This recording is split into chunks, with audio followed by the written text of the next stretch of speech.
السلام عليكم ورحمة الله وبركاته. كلنتو وعنا ونكسنا خيارتها هودا لقد دعوتاي كسر دوادا مركلة iyo موضوع kale oo kamid ah barnaamijkeeni arrimaha bulshada oo toddobaad kasta aad kala socotaan xarunta telefishinka ee magaalada Hargeysa ee caasimadda dalka. barnaamijka alaaba si aad la socotaan waxaanu kaga hadalnaa arrimo muhiim u ah nolosha bulshada Soomaaliland. waxaanu hadii jeer diiradda ku saarnaa mowduucyada marka taagan iyo kuwa aan taagnayn ee u baahan in la isdul taago ee laga hadlo ee ku aadan arrimaha bulshada Soomaaliland. toddobaadkan barnaamijka waxaanu diiradda ku saari doonaa warbaahinta bulshadu ku xidhiidho iyo shabakadaha wararka internetka iyo saameynta ay ku yeesheen bulshada Soomaaliland. waxaanu isdul taagi doonaa sidee ayaa looga isticmaalaa Soomaaliland warbaahinta bulshada, maxay soo qoraan shabakadaha internetka ee laga daalacdo dalka gudihiisa. isbedel inta leeg ayay ku keentay warbaahinta noocaasi dhinacyada nabadgelyada, dhaqanka iyo diinta, wadajirka bulshada, wadaniyada, waxbarashada iyo ka faa'iideysiga waqtiga, ilbaxnimada iyo hal abuurka dhinacyada wax soo saarka. adduunku xeer noocee ah ayuu adeegsadaa isticmaalka warbaahinta noocan ah, sidee ayaa loo yareyn karaa tirada shabakadaha internetka ee soo badanaya iyaysa tahay inay wax ka qabato. ma loo baahan yahay in la sameeyo xeer dastuuri ah oo waafaqsan warbaahinta bulshada iyo websaydyada. miyay habboon tahay in shabakadaha warbaahinta aan loo aqoonsan hay-ado warbaahineed ee la aqoonsan yahay qayb ka mid ah isgaarsiinta. muxuuse qabaa xeerka saxaafadda Soomaaliland ee lambar 722 hadda waxaa soo wajahan waqti doorasho oo xasaasiya. ma loo baahan yahay in siyaasad cad laga sii yeesho warbaahinta noocan ah. qodobada iyo kuwa kale la halmaala ayaan kaga hadli doonaa mowduuceena toddobaadka. waxaana iigu martiya oo igala qayb qaadanaya niman dhalinyaro ah oo isugu jira suxufiyiin, mas'uuliyiin dawladda ah iyo kuwa u dhown daloolo isticmaalka warbaahinta bulshada ay ku xidhiidho iyo waxyaabaha ay qoraan shabakadaha wararka ee laga daalacdo dalka gudihiisa. dhinacayga midig waxaa fadhiya Caraale Maxamuud Jaamac oo ah waaye arag dhinaca warbaahinta ah, warbaahinta waliba qoraalka muddo dheerna ka soo shaqeynayay joornaalada iyo shabakadaha wararka. waa nin inta badan u dooda arrimaha xuquuqul insaanka, hadda isla waqtigana ah gudoomiyaha shabakadaha ama websaydyada Soomaaliland, gudoomiye ku-xigeenka shabakadaha nadhaxda iyo ama websaydyada Soomaaliland. dhinaca kale waxaa fadhiya Maxamed Cismaan Dubbad oo ah isna suxufi muddo dheer ka soo shaqeynayay hay-adaha kala duwan ee warbaahinta, haddana ah agaasimaha waaxda maamulka iyo maaliyadda ee wasaaradda arrimaha gudaha Soomaaliland. waxaa dhinacan kale iga fadhiya bidixda Rooble Maxamuud Saxardiid oo isna nin dhalinyaro ah oo waxbartay, xog badanna ka haya isticmaalka warbaahinta bulshada ay ku xidhiidho iyo waxyaabaha ay qoraan shabakadaha internetka. mar labaad ku soo dhawaada dhammaantiin baa daawadayaal, idinkana waxaan idinku soo dhaweynayaa barnaamijka dhammaantiin. aad baad mahadsantahay Nuuruddin. aan ka bilaabo Caraale oo dhinacayga midig fadhiya. Caraale, dhawaan waxaad horta shir la yeelateen qoladiina shabakaduhu wasiirka warfaafinta iyo wacyigelinta Soomaaliland. shirka maxaad nooga sheegi kartaa waxyaabaad ka wada hadasheen? wallahi shirkaas wuxuu ahaa shir runtii qoladoodaas aan aad u soo dhaweynay, qolada online isku shir aanu aad kulan muhiim ugu ahaa runtii oo lagu hadlayo waxyaabo badan oo aan anagu isweydiinaynay ama aan dareemaynay ama bulshada in badan oo ka mid ah ay dareemaysay ama wax iska weydiinaya. waxa lagu hadlayo waxay ahayd arrimaha national interest-ka ama waxa la yiraahdo qarannimada, sidii ay wararka la xiriira dee online-iska macluumaad badan bay baahiyaan. qaar badan oo aan la ogeyn xataa dee meel laga rangareeyo ama laga update gareeyo ama laga maamulo ayaa jira. qaar badan waxay doonaan qorabaa jira, laakiin qaar badan oo wanaagsan way jiraan. dadku laakiin mar walba way isku wada xidhaan. marka arrimahaas baanu ka wada hadalnay wasiirka sidii looga yeelan lahaa iskaashi iyo sidii itigiska dee magaranaysa saxaafadda loo waafajin lahaa qoraalada iyo waxyaabaha la baahinayo oo waxyaabaha qaranka wuxuu dhameeyay nabadgelyada, khaasatan in had iyo jeer laga digtoonaado meel laga soo wada jeedo. taasuna annaga walba annaga way nagu mid nagu mudan oo dee magaranaysa iskee mas-uuliyad isaga saaranay ay ahayd. waanuna uga mahad celinay wasiirka kulanka, waanuna isku afgaranay. laakiin daladanaad adigu gudoomiye ku-xigeenka ka tahay shabakadaha maxay qabataa horta? yaa si had ay dalad u tahay oo hoos yimaada shabakado fara badan baa jira oo aanay xuseynba oo dee dhawaan la diiwaangeliyo oo aan meel ay ka diiwaangashan yihiin iyo waxaasoo toona la garoogeynay. annagu shabakado la garanayo oo dadka reer Soomaaliland intooda badan ay garanayaan ayaanu ururkan u samaynay. laakiin cid kasta oo ururka soo gelaysa ama shabakad warbaahineed online-iskan aynu ka hadlayno maadaama dunida maanta online-isku aada loo isticmaalo online-iskuna uu social media ku xidhan yahay technology-gan dunida isbedelaya ayaa wax badan dee magaranaysa si xawliga u socda marka ururka waxaanu uga maarmi weynay inaanu sameyno urur online-iska oo shabakado la garanayo mucayani ay ku midoobeen wixii ciddii soo gelaysana dee shuruud iyo xeerar baa jira xeerarka maxaa ka mid ah xeerarka tusaale qofka haddii uu xeerkii saxaafadda ku xadgudbo anaga xeerkaas unba dee loo eegayaa oo wixii dee anaga gudahayaga waa anshax wixii kalena dee xeerka ururka saxaafadda ayay kala mid noqonayaan inkastaanu xeerkaasu updaten ahayn oo xilligii la sameeyaan online-iskan iyo waxaan ma jirin waad mahadsantahay waan kusoo laabanaya way dambaynayaa Mr. Dube ee waxaan fahamsiinayaa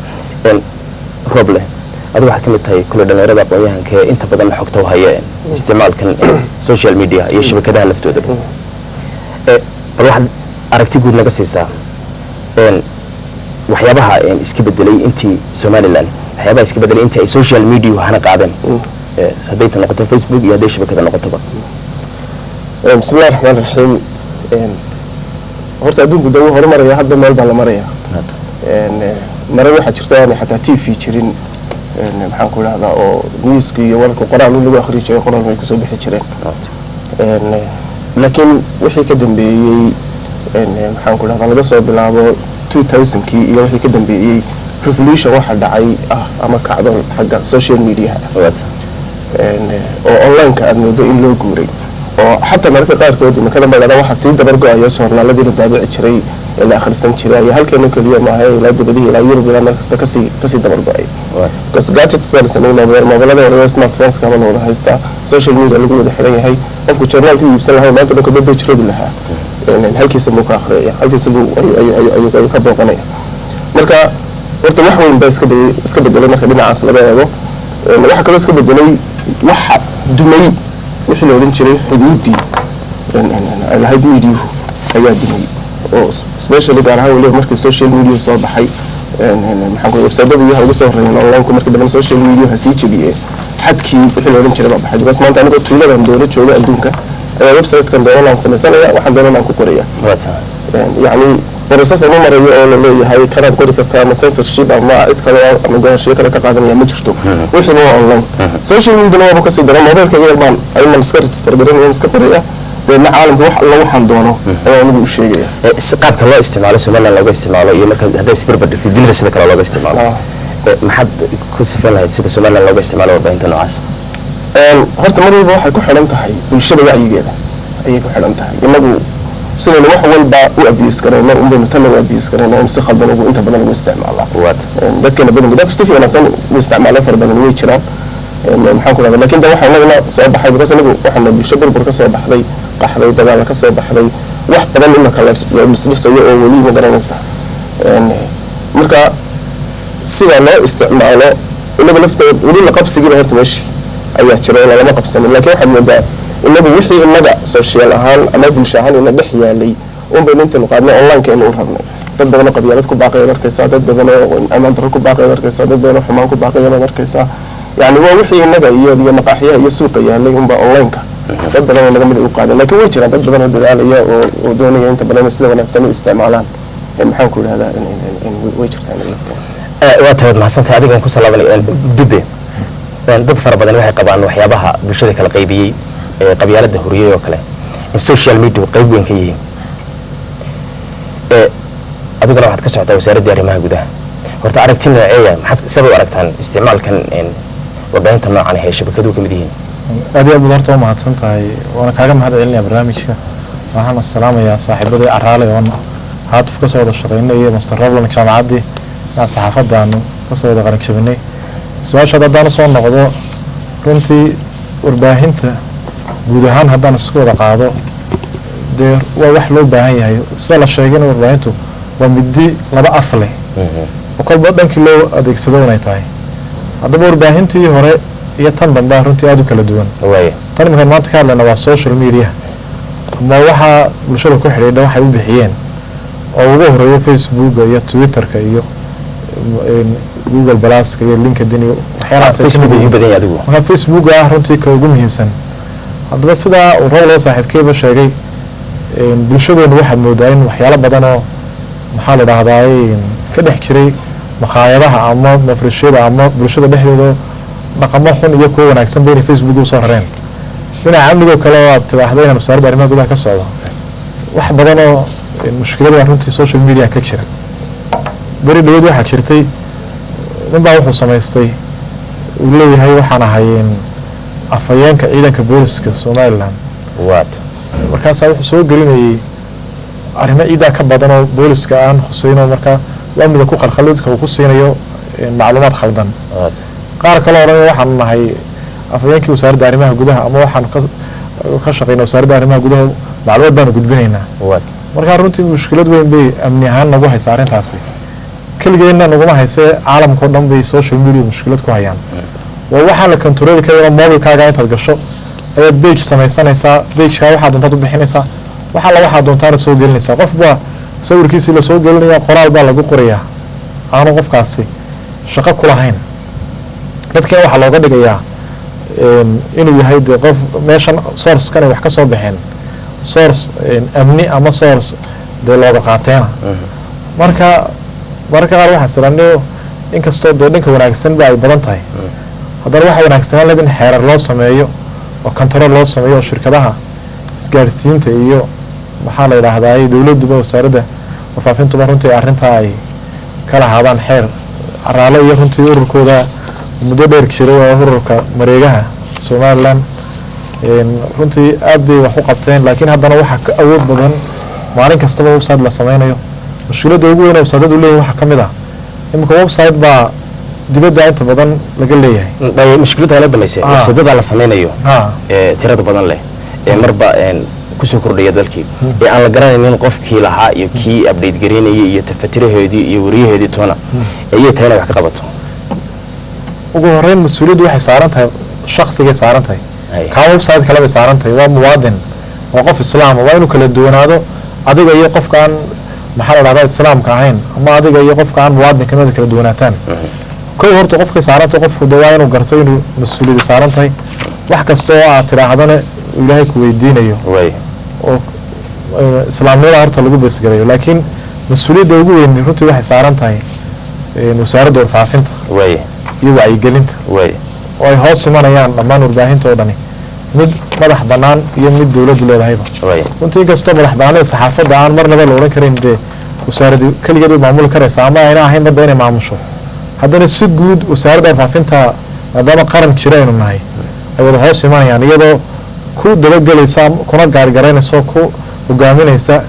nidaamkii u shaqaynayeen iyo habkii u shaqaynayeen iyadoon caburinayn laakiin intaan la asaasinayn adigoo rallina intaan la asaasin waxaa mas-uuliyaddaasi tahay oo warbaahinta kaleba diiwaan geliya xeraalinta guud xeraalinta guud waxay leedahay oo xeraaliyaha guud toddobaadkan siduu aniga bay sheegay xafiiskiisaan ugu tegayo nooma diiwaan gashanaa websaydyada oo nooma xisaabsan hay-ad warbaahineed wasaaradda warfaafinta waxay wax ka qaban kartaa markuu wixii la aqoonsan yahay oo tusaale telefishin oo kale website la aqoonsan yahay oo kale laakiin wixii aan la diiwaan gelin makula tahay in la diiwaan geliyo oo xeerkan la waafajiyo saxaafadda oo ay xeeralinta guud diiwaan geliso shabakadahan oo kale runtii halkan xeerkii saxaafaddan ka Soomaaliland xeer number 14 shuruudaha diiwaan gelinta ayaa waxaa lambar 1 ka dalabka lagu codsanayo diiwaan gelinta waa inay la socotaa walaal tafaasiishan hoos ku qoran magaca mulkiilaha ama mulkiilayaasha hawlqabadka saxaafadeed magaca hawlqabadka saxaafadeed yeelanayo magacyada tafatirayaasha sare iyo soo saarayaasha hawlqabadka nooca hawlqabadka saxaafadeed ama warbaahinada la diiwaan gelinayo runtii waxyaalahaas oo dhan oo waxay sheegayaan horta in cid looga xidhiidha ay jirto laakiin mushkilada taagan waxa weeyaan website xeer laalin ma tagi qofka waanan kula mobilkiisa asaba ka samaysanayaaba dadka halkaas uu ka update gareeyo waxa laga yaabaa in ilan kaliyo 10 website isagu update gareeyo wuxuu doonayo ku qoro sawirku doonayo uu geliyo marka xeer laalinta runtii iyadoo ku tahay waajib in arrinta runtii iyadoo saarda rafinta kaashanaysa in arrinta wax ka qabato xeerarna soo saarto oo hay'adaha isgaarsiinta jiro tusaale ahaan shirkadihii baa la isticmaalaya internetka inay kuwaa la xidhiidhaan ay xeerar u degshaan ay dhahdaan website-ka annaga aan soo marin ama noo diiwaan gashanayn ama ciddii lahayd aan la garanayn maxaa la dhahdaa waa in aad ka joojisaan ama kii wax ay tamo oo kale guddi code of conduct ama guddi anshax waa inay jirto oo saxaafadda dhexdeedu iyadoo qudheeda ay guddi yeelato sida araala oo kaleba dee u leeyihiin guddida mareegaha ama website-dada intaa la xoojiya iyadana waan ku talinaha runtii waa tahay waan kusoo laabanaya dibbe araale xeerka saxaafadda somalilan number 7/2004 wuxuu sheegayaa marka la qeexaya saxaafaddu micnaheedu waa abuuridda howlqabad kasta oo saameeya maskaxda iyo fikirka dadweynaha oo dhan sida wargeysyada joornaalada qoraal xilliyeedyo wakaaladaha wararka raadiyaha telefishinada filimada la daawado ama filman videoiska musawirada kartoonka buugaagta muusigada iyo wax kasta oo loogu talagalay isku xidhiidhinta wadareed mass communication intaas oo dhan website-ka waa laga helayaa hadday video noqoto waa laga helayaa hadday qoraal noqoto waa laga helayaa hadday cod noqoto waa laga helayaa haddana xeerkan lama waafajino ma waafaqsana aan ku dhameeyo in hay-adda warbaahinta lagu soo daro oo ay warbaahin noqoto hay-adda warbaahineed noqoto shabakadu sida way aragtaan idinku horta waa arrin fiican xeerkan markii la sameynayay waynu joognay xilligan xeerkan la sameynayay dunidu maanta dunidan aynu ka sheekeynayno 2014 maaha 2004 ilaa 2003 in badan uu soo noqon adigu dambe 2004 uu xeerkaas u dhaqan xataa telefishinada faraha badan inay jirin laba joornaal iyo waa jiray gebigeedaba Somaliland waxaan xusuustaa hal website baan malaynay inuu jiray warbaahinta masaafiris ku maqan baa lagu oran jirayba ninka laakiin Hargeysa adoo jooga ayaad samaysan kartaa website mobilkaaga wax walba ka samaysan kartaa waxa waa very simple oo technology-ga baa halkaa gaadhay marka maalintaa la sameeyay xeerkan laguma adduunka halka uu marayo iyo waxa soo socda ma muuqan waxaad moodaa in lagu qooday in isaga laftigiisa qabyo badan oo jirta waxa si jirta dunida hore martay markaan eegno Mareykan oo kale technology-gu xorriyadan maanta uu ku soconayo sida uu roob ka dhawaajiyay revolution kacdoon baa dunida ka dhacay xagga technology-ga kacdoonkana waa kii sababay social media u gudbay jaraa'idada adduunka waaweynaa down dhulka galeen gebigoodiba ee lagu iibsan weyday macnaha waxa weeye intaasoo channel oo TV-ga adduunka maanta wadamada qaar waxaad arkaysaa haddaad eegto waa la yaabo laba website bay leeyihin marka register garaysan weeye innaga website-yada iminka faraha badan ee Soomaalida waa dibadda ka wada register garaysan yihiin wax gudaha laga register gareeyay ma aha laakiin gudaha laga update gareeyay waa waliba dhawaan bay noqotay in gudaha laga update gareeyo mar waxaan xusuustaa aniga dhowr kale oo laba saddex kale ama anagu xaggan ka update gareyn jirnay wax kale waxa ahaa wax wada warbaahinta masaafiris ku maqan bay ahayd koode marka maanta dunida halkan marayso iyo markaad eegto 2004 markii la sameeyay xeerkan dee gaab weyn baa jira marka waa loo baahan yahay in dee la kantaroolo oo la ogaado laakiin waxaan kuu sheegaya inaan cid kantarooli kartaa aana jirin oo dowladaha waaweyn adduunka aan kantarooli karin Facebook haddaynu gaar u dhigno laakiin shabakadaha internetka la kantarooli karaa shabakadaha waa la kantarooli karaa laakiin sidee loo kantaroolaya horta isgaarsiinteena la kantarooli karaa dowladdu ma kantarooli kartaa waa maya wey waxa la yidhaha la sameeyo dhowr jeer waxa la isku dayay in la sameeyo hal laga wada isticmaalo hal number keliya la wada isticmaalo macnaha in la isku xiro oo isgaarsiinteena shirkadahan nambarada kala duwan waa la diiday ma dhacayso cidna ma oggolaanayso taas waxay wax ka tar lahayd arrimahan aynu ka hadlayno iminka security inaad ka hadlaysaan iyo waxan saamaynta ugu weyn buu ku leeyahay laakiin hawada waa laga saari karaa shabakadii ku xadgudubtay gudaha caamka wax yeesha dowladda kala qaybisay ee waxyaabo qabyaalada qorto wadamada qaar waa shirkadan unbaa laga booqan karine dee dunida kale kama xiri kartid dunida kale way baahnida gudaha Somaliland gudaha shirkaduhu way samayn karaan wayna sameeyaan inay ka xidhaan website-yada iyagu kuwa ay u arkaan inay dee hadday doonaan ka hor yimaadeen danahooda laakiin roobka intaas leeg مثل وين دولتنا أنا عرالة هو كأكون رحسنه هو هرتا حد كي كنترولك ولا في لما كنترولك سوشيال ميديا كلمة حتى ويب سايت لما كنترولك مريكم كل دجال على مي سكود الإبن هو شركتها بحال بس ما هم كي مادين سنولا من تشوشي يوكي ليكسكي يعني مريكا يوروب وحول بيسميين ويتشوشي كريم وحنا تكنولوجي يعني فلوس كنت جاية ليش ودنا دوك تجا تشاين تجاية وحنا نرس وحنا لا بيسمونايا بيتراضي مش طلع حريرة لكن مركو بعدين طلع حريرة مركب جشاع أيه أوتوماتيك مثل كل دايركت كريمية إذا حنا عشان تغلب بسبب استبشرة يقولوا كنا مركب بحدين أوتوماتيك مثل كل يعني ولا حد يقدر يتبني كلام دتكو أنا أعرف فاهمين لكن مريكا يوروب مركب كتب مستوى ويكيليكس إلى حرام الويب سايت يعني وحنا دولنا كنا ودنا قرينا السهر كانوا كتابنا مركا وحيابها من السوشيال ميديا هو يعلن كل سوق اللي حكم التحقيق وأنا لها حد كذا تشبيين يعني دولنا أنا مثلا أنا والله هرو مري يبغى قلنا هذا كسرين هذا حارب بشرة سيابك اللي يقول إذا أنا السماوات شرة تصالح هذا مثلا مريكا لو كلام يوروب أو كلام واحد السماوات ده حارب واحد شرة وحريرة واحد وباهنيو مثلا هيت كوكرة ينعيبك يعيد جروب عايز وحسب الشروط ده قبل ما كده هذا قف كلام مثلا هدو يكون قرودة كمدوها والله أنا بدك كمدوها حوالي حق ما لها إلا الأذان شرع ما قبل شرع ما قبل إحنا نقول إنه قف كله هيت كوب باقي قف كله هيت كوب باقي ما شرع ما كياله لكن لما ورانا ويب سايت كسوة عن كاسة هون على مثلا الشركات دي أنت لا حدا محاكو الإنترنت كله ده اللي كاحد ماله ودركيسا habka bulshadii uu kala qaybinayo maanta 2009 intii Facebook caadihana qaaday 2010 iyo isku mid ma heerka qabyaaladii kala taagnay wadarkaas oo wuxuu lamdiyahay Facebook anigu halkaas soo fadhiistay raada reer hebel oo ka kala raada dal reer hebel oo kan kala raada reer hebel waa magal la wada joogo shirkadii baa iyaguna door ka qaatay oo fiidiyoyahan telefishinada iyo jaraa'idada toon lagu qoran bay sii deynayaan waxaan leedahay ma qabo in dadkaas oo kale aan shaxmariyo oo laga xiro dadin ما أنا لا شحمرين وحنا شحمرين تسكر اللي جوه رجع مو يعني إنه هو بساعة هذا هلا حدا شركة دي أنت شركة واحد من هذا حدا كم تشوف سنيس بس سمعنا لها هذا كحدا الشركة ده حدا شركة دي كانوا شغالين ناس غرانس شو تدو شو تدو تبي تدو شو تدو بلون شركة شو تدو سومالي شو تدو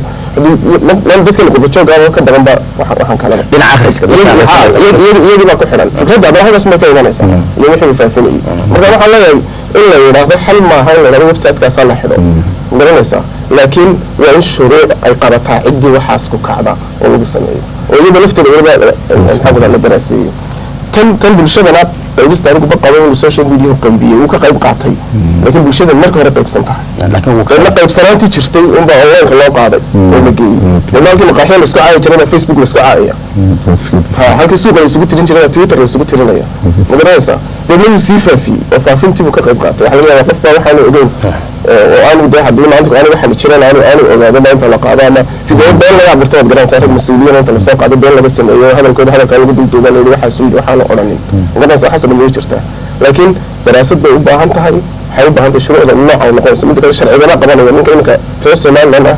إنجليز كتجن غير إنجليز مش شرع الصومال لما قبلنا ما كان إنجليز كقبلنا قصدي هذا الصومال لا ينادوا هتكحل له ده حيوان إنجليز هذا الإنجليز كينا هشيس من نيدي هنا عندنا ده هبل يحد وحاسوس سمية ما هي تسمية يعني أحيانا وش بفكرة كأدق ويا أنا ربع هني الدراسية ومدرسة جود خبراء الله صاروا يعني حتى ضد دراسة وقت يركم ما دمانيس يعني حبا أنت خبراء الله صاروا حبا أنت الدراسة دي ولا واحد سنين وفرسنا لكن إلا هذا مقرن سام ويبسايت كان على كني أنا بقول معها شخصيا وتوا وسنا قليا دبه محمد marka arrinsidan yahay la leeyahay de lama xakameyn karayo bulshadii ay qaab kan u isticmaalayso bahalkii hatta salaadiintii ay isticmaalayso oo waxyaabaha de wadarkaysa waa xugaal baa u tahay de waxyaabaha shabakadiina ku jira Facebook la lagu soo shargareynayo sidee horta loo raqmi karaa waxaan marka hore ka dhawaaqay adduunyada waxaan sharci lahayn ma jiro ama uu saad han noqdo ama uu doona han noqdo haddii markaynu sharci dhigano sharciga wixii baalmara ayaa runtii ayuu qabanaya sharcigaas imika tu lahaan rooblet salaam hadduu qof ingiriiska joogo nin ingiriis soo reer Soomaaliland uu samaysto inay ka ingiriiska joogo waxba nin ingiriis Soomaaliland ninkan khalkhal ka sameeyaa Soomaa shuruucda inuu khalkhalina Soomaa de sharciyada inoo yaale maxay la amnigeena iyo arrimaheeda wax ka qaribaya de kaasaynu ku qaadaynaa xeer ilaalinta runtii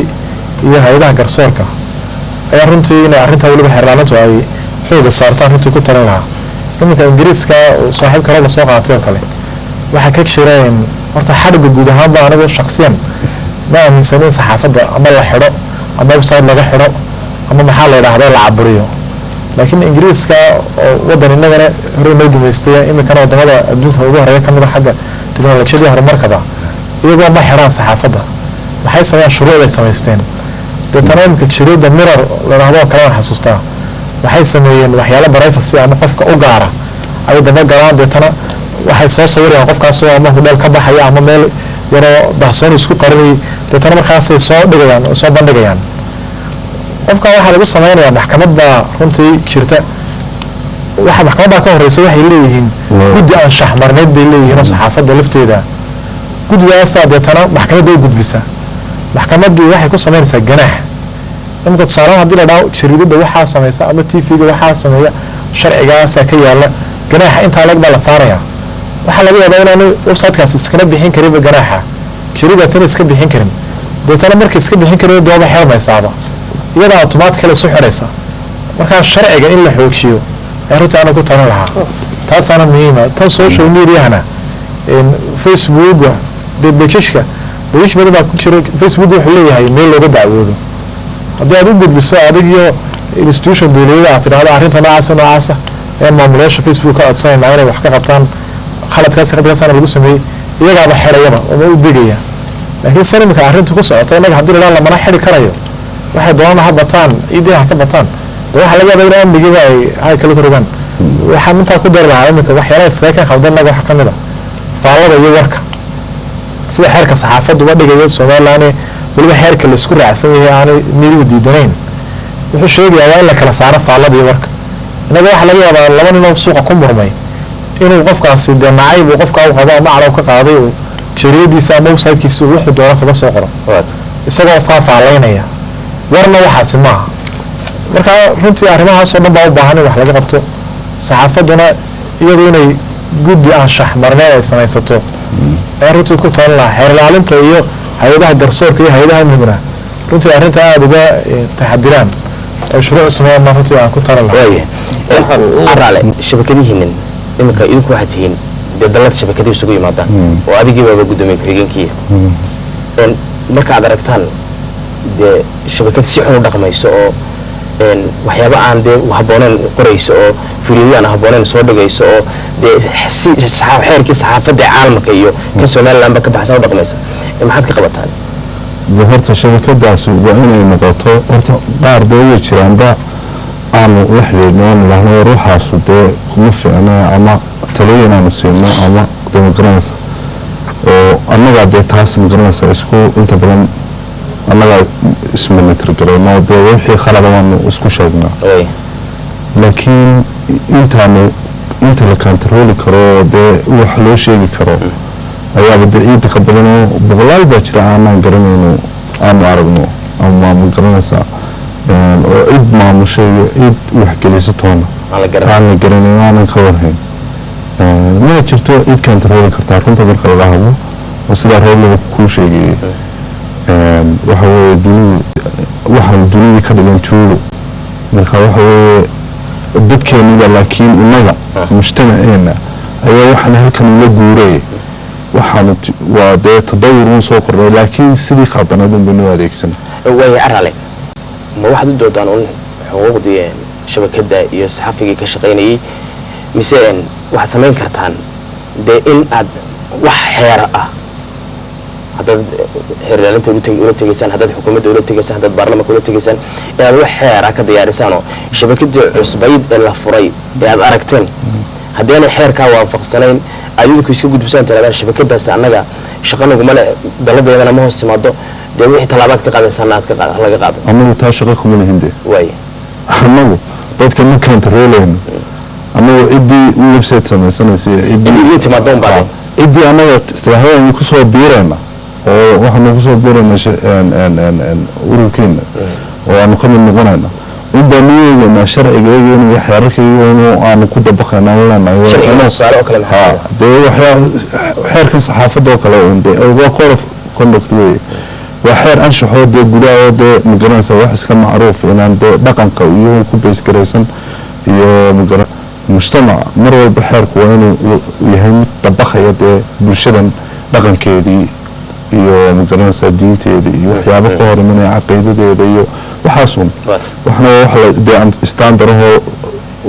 warbaahinta adduunka o dhan ka wada simanta kaasunbaa dee online-kana lagu dabaqaya laakiin anagu ma kantarooli karno shaqana kuma lihin awoodna uma lihin inaan ilaano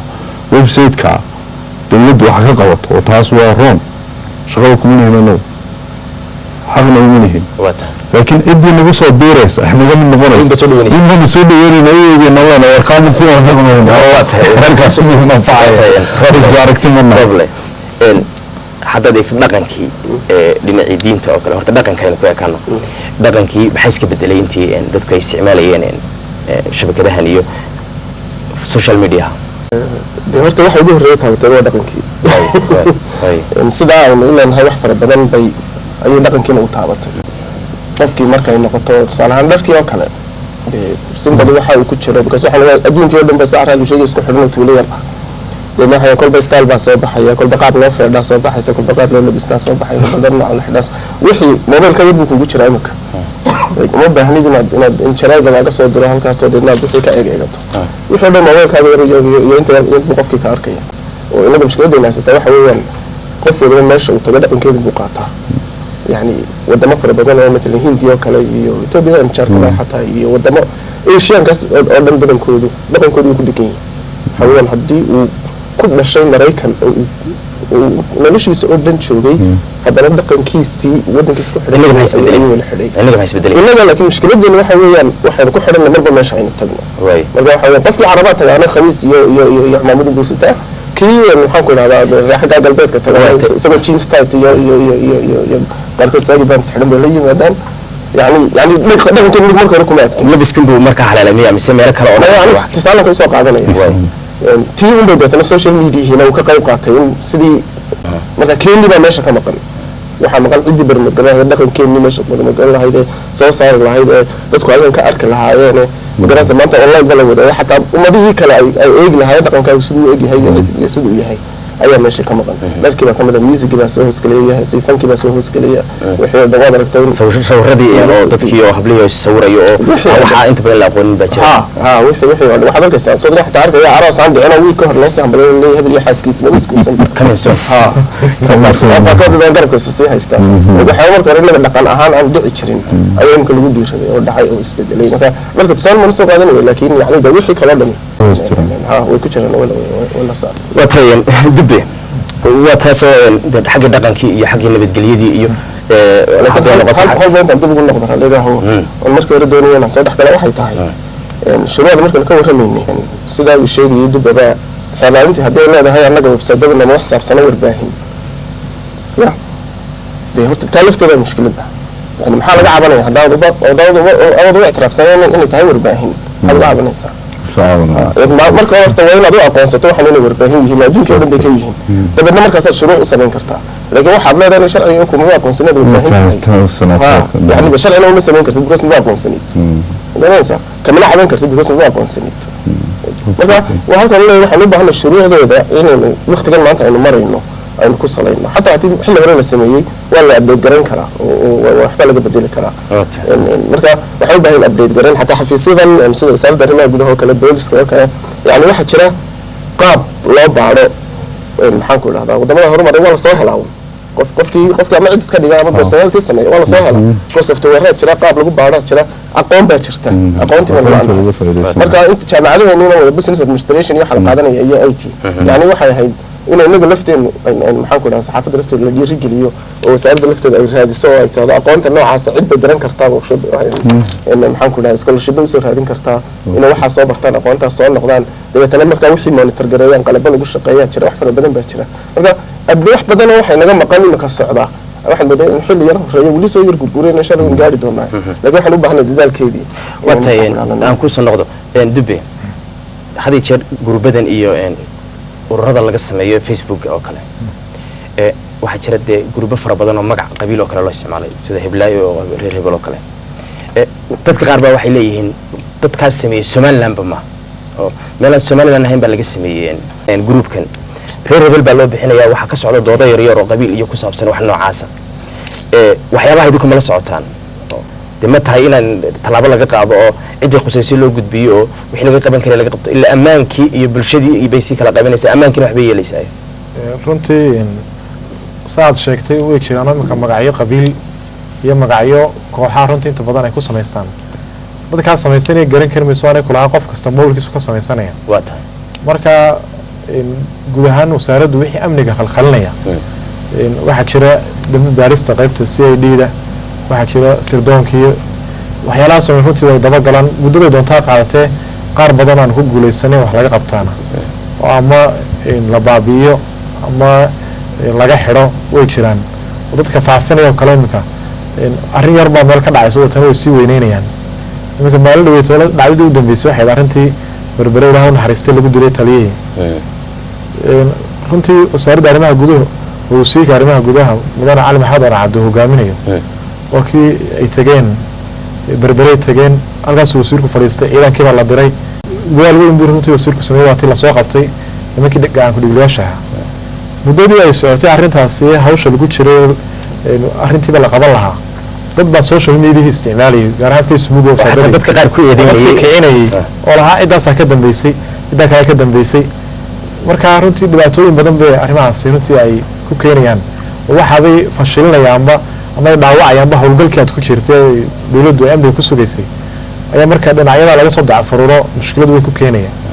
marka runtii wasaaraddu aad bay arrimahaas kale ula socotaa waxaan mar labaad ku celinayna runtii aan ugu celin lahaa xeer ilaalintu inaanay odhanin websaytadu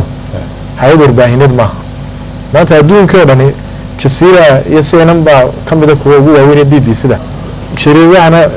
wadagto Washington Post iyo Independent iyo kuwa ugu afka dheer caalamka waxay ka wada maarmi waayeen inay website samaystaan haddana waxay ka sii maarmi waayeen inay Facebook sii samaystaan ay Twitter samaystaan marka haddii aad la jaan qaadi weydo kolba halka adduunku marayo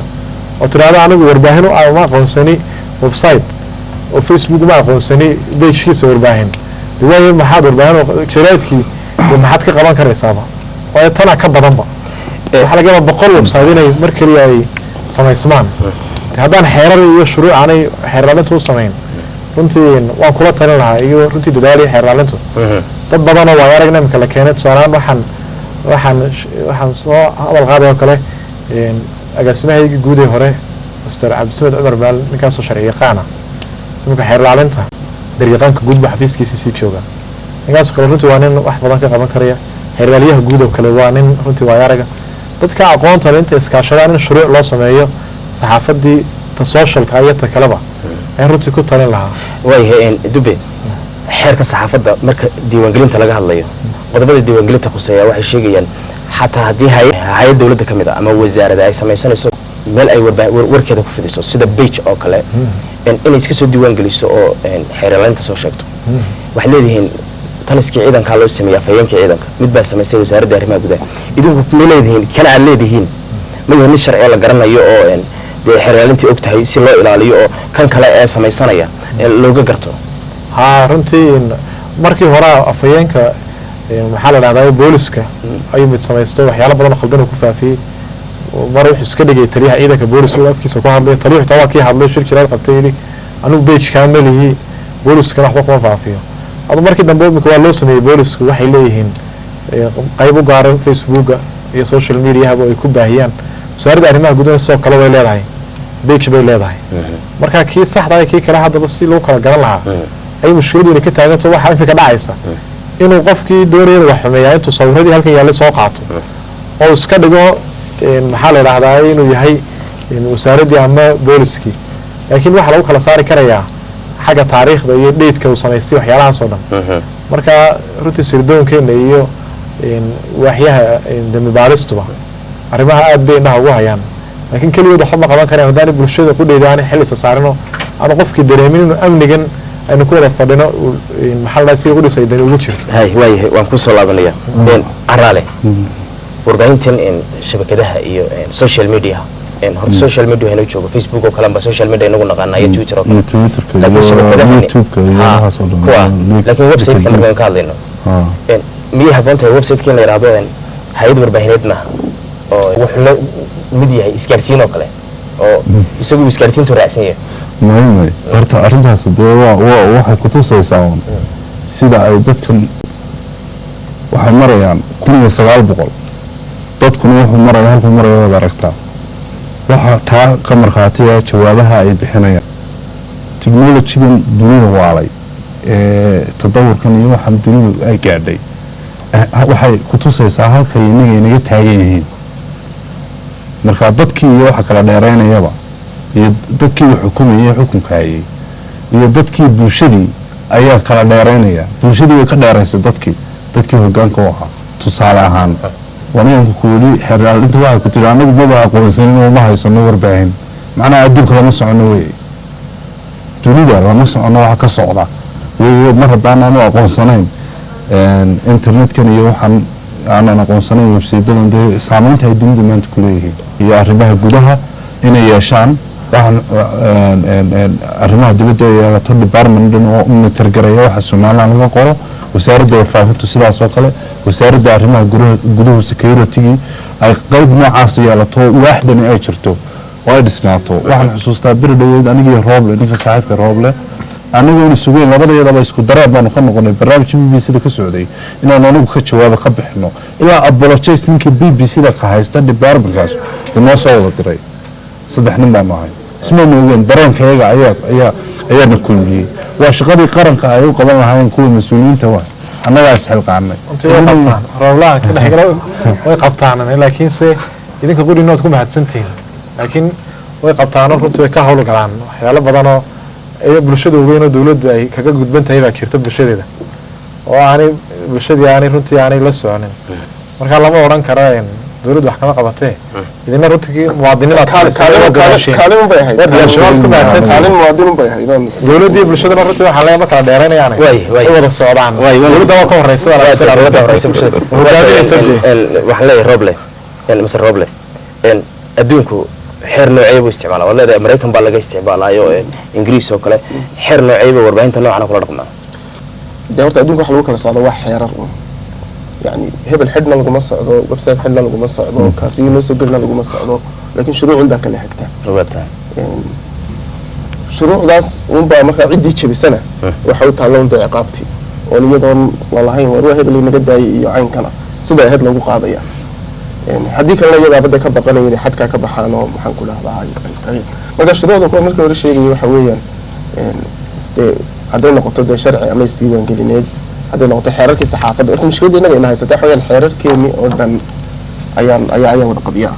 أنت هذي بدمي واللي الصحافة يقولوا هو بلطو وحلوة وضع قبيعة يعني sometimes محكمة ده مركز تكتب محرارة أنت كل واحد قال إنه ده واحد شرعي عن قادمه وما هينه أي كلامي وأنا فهم وواحد فلا بدم بقى قبيعة وانا halka maanta urufada jiro ama ururkan qaybtan mareegaha kala ah ay ka caawin karayaan dawladii in shuruuc la sameeyo laakiin caalamku shuruucda daailay waxa weeyaan in lagu qaado qofkiisa saan sheegayay cidi midna hayd iyo nacayb faafisa cidi waxaan ku yiraahdaa cid kale in la dilo ama faafisa tan waxa ka hadlayna leenahay cid baa iska dhigta cid kale ama afayeen sheegtay in personalities ka qof kale iska dhigo sharciga ka yaala laakiin marka sharcigan dawlad ahaan in looga talana caalamka uga laga tago Facebook ama social media ama website-da laftooda ayu sharciga yaala marka qofba maanta Rooble soo samaysan kara waana dhacdaa ama caraale iska soo dhigi kara wad report garan sax la qofka iska dhigaya iyaga eedaya qofkii ka saaraya waana ka balgaran dib dib ma samaysan karo waayay dibbe xilliga aynu ku joogno waa xilli doorashooyin iyo wax soo dhow yihiin oo doorashadan waqti xasaasiya bay leedahay haddii sidan doorashada lagu galo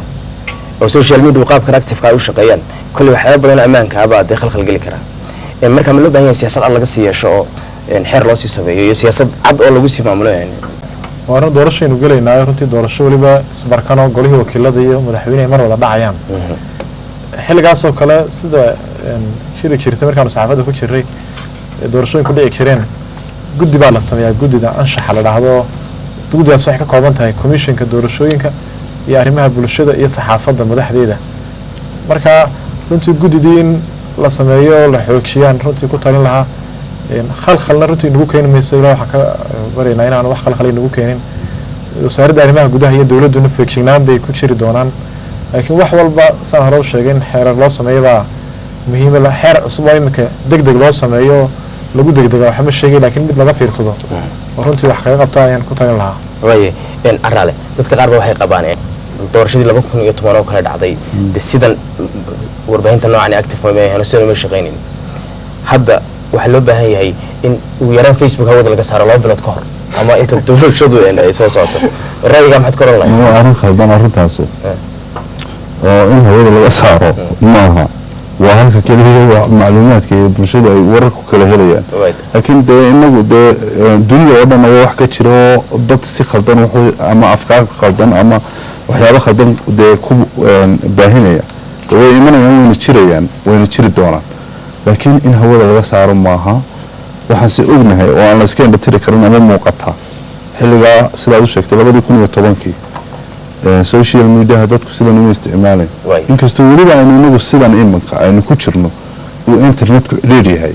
oo dadku aanay internetkii loo baahnaa aanay haysan oo mashaakil ka taagan yahay taas caqabad weyn tahay haddana 2010 iyo maanta different weyn baa u dhaxeeya farq weyn u dhaxeeya waxa weeye doorashadii 2010 waxay horta doorasho madaxtooyo kaliya oo waxa tartamayay 6 qof hadda laakiin doorashadan golaha wakiilada iyo tan madaxtooyada isku waxaan soconaya social media iyo wuxuuna saameyntooda ku yeelayeen bulshaduna tii shalayto maaha adigu xal maxaad u aragtaa marka social media lagu dhaqo xal maxaad u aragtaa marka sidan haday wax yihiin xal maxaad u arki kartaa xal waxaan u arkaa wacyigelin in dadka la wacyigeliyo garaadkooda kor loo qaado oo dadka la tuso dhibaatada faa'iidada iyo dhinaca wanaagsan looga faa'iideysto oo aan social media lagu wacyigeliyo dadka dhibaatooyinka uu leeyahay qaran ahaan iyo bulsho ahaan dhaqan ahaan diin ahaan laakiin sida wanaagsan looga faa'iideysto laakiin in la xiro iyo in hawada laga saaro iyo waxaas waa dictatornimo way rooblan soo noqonay rooble xal sidaad u aragtaa baalkii wax la leeyahay dhaqankii iyo diintii saameynba ku yeeshay wada jirkii bulshada uu kala qaybiyay wadaniyadii buu meelaha qaar ka wiiqay waxbarashadii buu ku riday khalkhal oo dadkii sidii wax u baran jiray waqtiyadii hore imika uma bartaan boo qofkii wuxuu ku mashquulsan yahay social media Facebook buu ku jiraa waqtigii lagama faa'iideysanayo dadkii hal abuur ma sameynayaan oo waxay ku mashquulsan yihiin xilliga ay qofkii fikri lahaa maskaxdiisa ka shaqaysan lahaa wuxuu ku mashquulsan yahay inuu kala baaro waxaan oo kalba sawir soo dhigo kalba qof la hadlo xal maxaad u arkaysaa adigu marka waxa soo isku aruurisay horta xal waxaan u arkayaa horta baalkan la yiraahdo social media ama Facebook ha noqdo ama inagu ma Facebook ma ka naqaanaa Facebook inagu isticmaalnaa isagu horta cidna waxa ma yeelo isagu waa aalad way marka aaladaas adigu isticmaasho waa mindida halka taalo hadaan qaado oo aan wax ku khudrad ku jarjartana waan manfaacsaday hadaa adigu eegtahay madaxa kaaga dhuftana waxba kugu yeelo marka waxaan arkaa waxa weeyaan waa tool kana marba bulshadu siday tahay ayinba u adeegsataa anigu waxaan loo arkaa in wacyigelinta bulshada kor loo qaado way oo bulshada wacyigelin bay u baahantay qofku inuu mas'uuliyad dareemo oo markuu wax qorayo waa inuu dareensan yahay mas'uuliyad dalkiisa iyo dadkiisa diintiisa dhaqankiisa ay ka saaran tahay yani wacyigelinta noocaas ah inta badan inaga maqan iskuuladana kuma jiraan waxa laga yaabaa ardaygu inuu yimaado in juqraafi xiisad ay ka shaqeyso hal laba dadna kala dareeriyo laakiin tii hoose iskuulada ka soo dhismaysay meelaha golaasha la sugu yimaado ka dhismaysay bulshooyinka iyo dhalinyarta ururada ka soo dhismaysay wadaniyadii iyo wacyigelintii ayaa dhiman marka horta number 1 xal waxaan arkaa wacyigelinta waxaan ku rahaa kor loo qaado qofku uu mas'uuliyad meeshu doono adduunka ka joogo ciddu doono ha u caraysnaado laakiin haddana waa mas'uuliyad arrinka labaad waxa weeye social media iyo Facebook inbaynu laga yaabo inuu iska canaanayno laakiin horta waxyaabaha aynu ka cabanayno yaa leh wax fara badan oo la samaystay oo magac iyo wata ayana nagnahay cadowgeenu samaystay oo loo samaystay in lagu kala qaybiyo yani simple magac buu wata anigu waxaan samaysan karaa anigu cadowgeeda baan samaysan karaa Hargeysa website dad macnaheedu ma in Hargeysa leedahay reer Soomaaliland ay leeyihiin cadow baa samaysanaya iyaga deetana waxay doonaan ku qoraya bulshada kala qaybinaya inagana waa tii la soo qoran maray website buu ku qornaan balanaya iyo markaa iyo Facebook baa la soo dhigay baa loo marka in talafteeda laga feejignaado bulshada lafteedii maxaan ku raahdaa la gaarsiiyo wacyigelintaas loogu daro in cadowgu uu wax walba uu adeegsanayo arrinka saddexaad waa tii markii dhidan ka hadlaynay shaqo qaybta shuruucda ah aynu lahayn control ma aaminsan laakiin shuruucdan aaminsanahay yani shuruucdana controlka ah garanaysaa in shuruucdii la update gareeyo oo la sameeyo inta aad taaganta anigu website-ka warbaahinba uma aqoonsani dee waxa weeyaan yani dee meel kala fog baa la kala taagan yahay marka waxa weeyaan website-ka wuu jiraa waad ku khasban tahay oo adigoo yidhahda mobilka hor yaallaa ma jire wuu jiraa laakiin adduunka dhan uu ka shaqeeya shuruucdii uu sameeya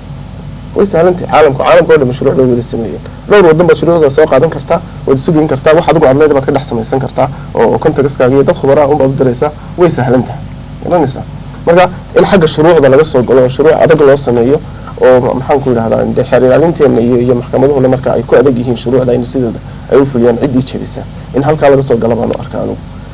maxaan ku yidhahdaa laakiin wax waliba waxa ka horreysa waxay wacyigelinta bulshada qof waliba halkuu taagan yahay marka carraan uu ka sheekeynayano dad aanu kula xidhiidhayna email aanu xidhiidhayna yani anigu dowladna umaan shaqeyn cid kale umaan shaqeyn yani waxay mas-uuliyad un war wadankiiba information warbixin khalada laga gudbiyey nimankan saxna un bay ahayd garanaysaa يعني marka ila mas'uuliyadda qof waliba uu dareemo oo uu og yahay message kan uu diray yani Rwanda imisa ku dhintay yani message buu laga sii daayay radio ayaa intaas boqol kun oo qof loo gowracay yani mas'uuliyadda noocaasa in dadku dareemaan ayay dibban ugu dambaysiinaya fariinta dibban maxaadeen xal u aragtaa runtii odayaasha warag mutacalimiina xalkiina intii badneed way sheegeen marka ana hadlay runtii lama hadlay maxaa xariba loo hadlaa waxaan anigoo xoojinaya fikradaha ay sheegeen saaxiibadii Caraale iyo Rooblaba waxaan ku sii dari lahaa qodobada ku sii darnaa waxa kamid ah in dad islaam baynu nahay oo diinteenu waxyaalaha ay noo diidayso iyo waxyaalaha ay nafarayso waynu wada garanaynaa marka inaynu horto dhaqankeenu diinta kama hor imanayno dhaqankeeni aynu ku dabaqno oo diinta islaamka runtii aad ugu saleysan waxa kaloo aan ku talin lahaa runtii in wasaaradda warfaafintu iyo wacyigelintu maadaama magaca balaaran ay wadato inay wacyigelin badan bulshada u samayso arrimaha ay kaga wacyigelinayso culimada iyo dadka aqoon-yahanka iyo dadka waxgaradka runtii in iyaga qudhooda la kaashado oo wacyigelin laga sameeyo waayo amniga haddii uu khalkhalo haddii waxbarashadu khalkhasho haddii nidaamka naga khalkhalo runtii waxa wada dumaya wixii aynu dhisanaynay oo dhan marka runtii waxaan ku talin lahaa inaynu gacmaha iswada qabsano isla markaana dawladda lagu taageero nidaamka iyo dimuqraadiyadda iyo horumarka in lagu taageero ayaan runtii ku talin lahaa social mediahana saa horeba loo sheegay waa midi laba afle waxyaalahan ku arkay waxaa ka mid ah in website badan iyo website badan oo waxbarashada iyo diinta iyo dhaqanka iyo wanaagga fidiya ay jiraan qaar xumaanta fidiyana way jiraan marka qof kastoo adigu ismiisaano intaanay dawladda iyo shuruucyo ku soo gaarin dadnimada iyo islaamnimada ha ku hagtaan oran lahaa runtii وتاي inta ayaan kusoo gabagabeynaa daawadayaal barnaamijka arrimaha bulshada oo doorkan aanu kaga hadlaynay warbaahinta bulshada ku wada xidhiidho oo ay kamid tahay shabakadaha wararka iyo saameynta ay bulshada ku yeelatay iyo xalka sidii wax looga qaban lahaaba barnaamijka waxa igala qayb gelayay Maxamed Cismaan Dubbe oo ah agaasimaha maamulka iyo maaliyadda ee wasaaradda arrimaha gudaha aad baan ugu mahadcelinayaa waqtigu ina siiyay iyo qaabka barnaamijka nogala qayb qaatay wax kale oo barnaamijka isna aan ugu mahadcelinayaa sidoo nogala qayb qaadanaya Caraale Maxamuud Jaamac oo aan nin waaya arag oo dhinaca warbaahinta ah in badan muddo dheerna ka soo shaqeynaya warbaahinta qoraalka ah ee website-yada iyo shabakadaha internetka ay kamid yihiin Rooble Maxamed Saxardiid ayaa isna barnaamijka nagala qayb qaadanayay oo aan isna aad ugu mahadcelinayaa dhammaantiin aad iyo aad baad ugu mahadsantihiin sidaad barnaamijka nogala soo qayb qaadanateen daawadayaal warbixinaha noocan iyo fariimaha noocan waa fariimo bulshada u baahan tahay waxaan rajaynayaa fariinta ka soo baxday iyo talooyinka iyo aragtiyaha barnaamijka aad iminka ka daawanayseen inaan mid dhaqan galo oo aynu ku dhaqanno oo ay tallaabooyin ficil isu bedelaan ka soo baxaan inta ayaan barnaamijka kusoo gabagabaynaynaa barnaamijka waxaa soo saara anigoo Nuuraddiin Cabdullaahi Culujooga anigana halkan idin kala socodsiiya tan iyo toddobaadka soo aadan intaan ku kulmi doono mid kan oo kale ah waxaan idinkaga sii tegayaa assalaamu calaykum waraxmatullaahi wabarakaatuh